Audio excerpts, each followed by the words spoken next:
አሰላሙ አለይኩም ወራህመቱላሂ ወበረካቱ። የተከታታዮች አንድ ልጅ ከመወለዱ በፊት እንዲያውም ገና ጽንስ ሳይሆን በምድር ላይ ምን መብት እንዳለው ያውቃሉ?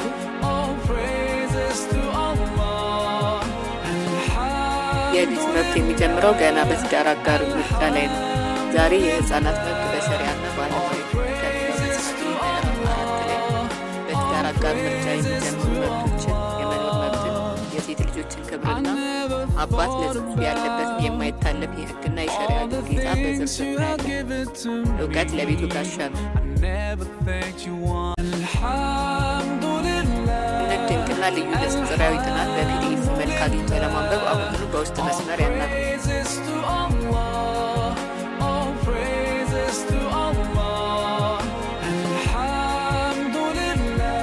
ውድ ተከታታዮች ቻናልን ሰብስክራይብ ማድረግ አትርሱ። እውቀቱንም ለሌሎች ያጋሩ። በቀጣይ እስከምንገናኝ መልካም ቆይታ ይሁንልን።